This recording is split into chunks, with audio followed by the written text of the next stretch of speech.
What the? What? Where's my ring? I got mine on. What? Niffler!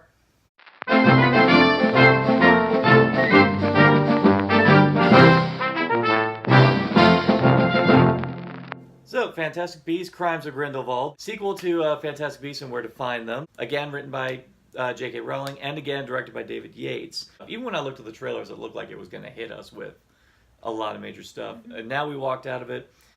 I could say, yeah, if you are not on the bus at this point, that you might be adrift on this one. I'd say that it throws a lot of information at you, but if you don't know Harry Potter, if you don't like Harry Potter, why are you watching the movie? I don't really know.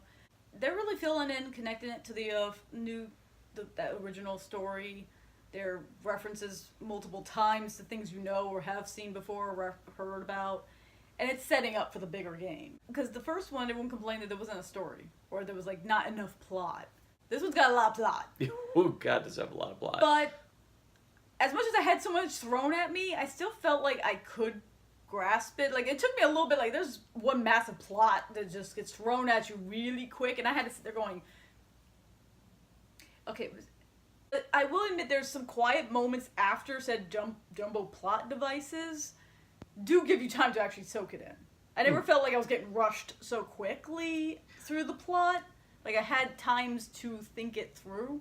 And a lot of stuff, if you know the stories, you know this plot. Like, if you don't, like, they do a whole thing about Dumbledore and his connection to Grindelwald. And I'm like, well, if you know the Deathly Hallows, you know all that already. Yeah. So, yeah, you're seeing it, but you get it because you already know it. For clarification, this kicks off about a couple months after the events of the first movie. Grindelwald pretty much escapes and is starting his big rally. And it's a badass. Yeah, it might go down as one of the best escapes. Yeah, one of the best really escapes, and cool. also probably one of the best sequences in overall the Harry Potter movies. Yeah, that was probably the best paced sequence. His escape. And even just had a nice little spin around, which I was very delighted to see, just with what Grindelwald does to escape. I was like, it was actually thought out. Yeah, like no, he plotted this out and it worked, and I'm like. And compared to, and we've seen mid-air, sequences before. Not like this yet. But not like this, and so it had a really good kickoff start. The characters that we all fell in love with in the first one are back, all of them are, and you can tell J.K. Rowling still writes them with the utmost affection because, again, they're still all as likable as they were before. Exactly, especially Newt, especially Jacob.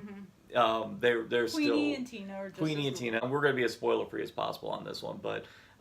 they take Queenie on a particularly interesting route that by the end, she gets some development. Yeah, a lot. Like it's reasonable. Like it's not out of character. It definitely not. And in fact, actually, a lot of it is because of who she is and because of what she wants. By association, because Jacob's whole arc in this film is relating to what he wants with Queenie, you kind of feel like he may have gotten a touch benched on this one. This all feels like it's setting up a lot of stuff for what's to come. This is Game of... Yeah. It doesn't feel like it. No, it is. It is. This is Game of Thrones seasons 2 and 5, where it's all about transitioning, getting everything set in place for something bigger on the horizon. Just going with my problems with the film is some of the editing's a little off. It's just like they'll go from one place to the other with one cut, and I'm like, there's no transition. How much time has passed? I don't know. Maybe 4 times in the whole movie I noticed it, but it was actually really noticeable to me. And this is really getting snotty. Why was it called The Crimes of Grindelwald? Because he doesn't do it, like, you've seen the trailers, he's gathered his minions. It's not about, like, his crimes yet. Like, I'm like, well, he's evil, he's a horrible person, but he didn't do anything yet. Like, what crimes are we talking about we here? see one crime, which involves... He does a few. He does one that involves the slaughter of a family, but... Yeah, but... Crime of... the one crime of Grindelwald, it's like, Voldemort did most things. But, clearly it's like, I just think the title is a little misleading, slightly. An overstatement, I think. It's an overstatement. It's an overstatement, just like, a bit. Yeah, you don't really see him doing a lot of crimes, like maybe a few, but... Maybe. Nothing that the average film wouldn't have. I'm just like... I don't know, I just thought the title was a little off. And Grindelwald in this whole movie is all about him rallying everybody to follow his cause. And to his credit, we didn't really get to see much of him really in the previous film. So no, you didn't see any. I mean, well, you saw Colin Farrell being yeah, him, but he was being undercover, so yeah. that doesn't count. So now we actually get to see that he is exceptionally persuasive, and well, I jokingly said he's the Magneto of the wizarding world. Magneto's very good. His arguments and how he actually justifies what he's doing, and you sit there going, yeah, okay, I see where your point comes from. And you can try to draw the parallel to Voldemort, obviously, but you can kind of see how they're totally different. Yeah, they have similar goals, but there's a big level of gonna kill you, or nah, I just want to be better than you. I'm better than you, whereas I'm better than you and I'm gonna kill you too. Yeah. Big difference. He goes on a big spiel where he actually kind of lays out his actual intentions.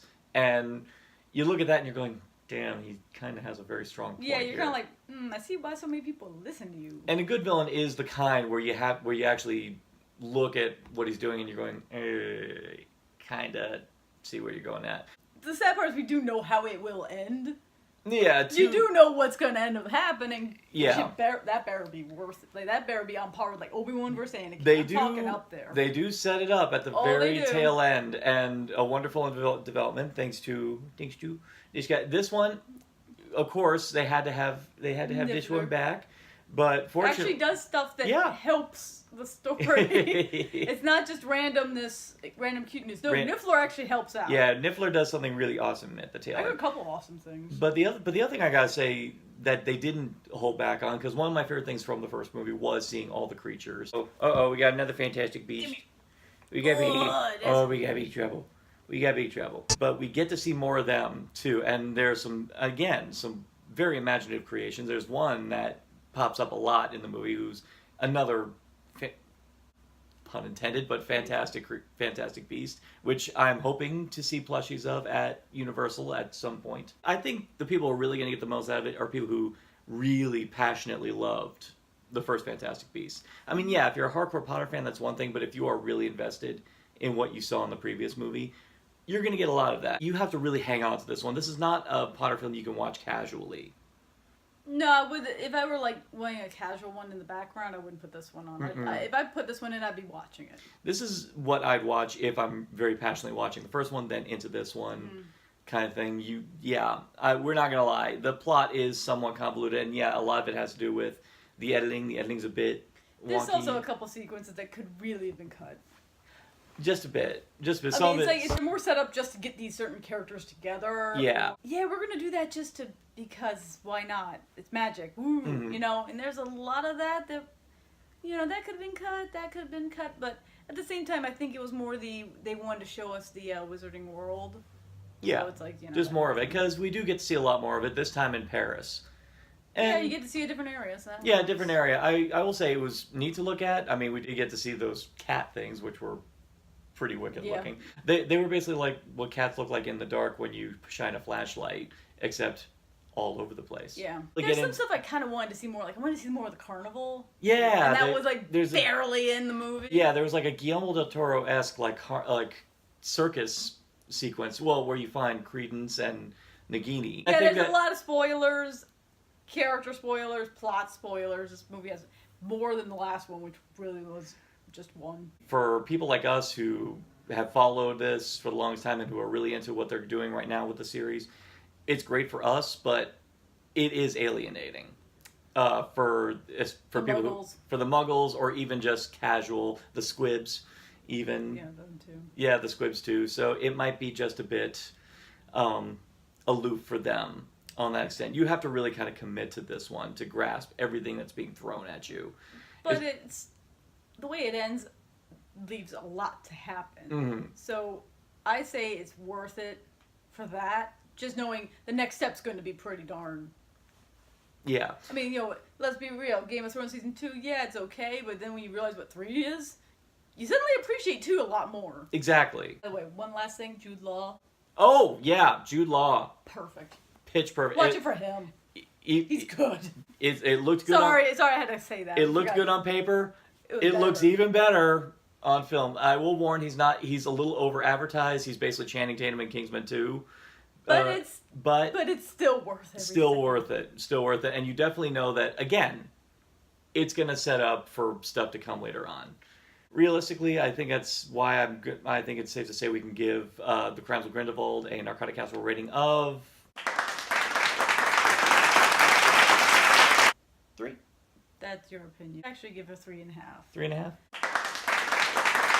Just because I like setup films, because then they age better.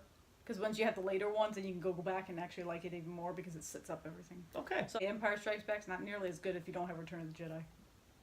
Do you agree? Do you disagree? Do you think that this one, maybe kind of the stone around the franchise neck? Or do you think that it's going to be setting up more in the future? Or do you just want to keep seeing more of this guy? Leave it all in the comments below. And for more addictive content on Narcotic Casserole, simply like, share, subscribe, click, and thou shalt be served. I can't move against Grindelwald. It has to be you. In your shoes, I'd probably refuse to.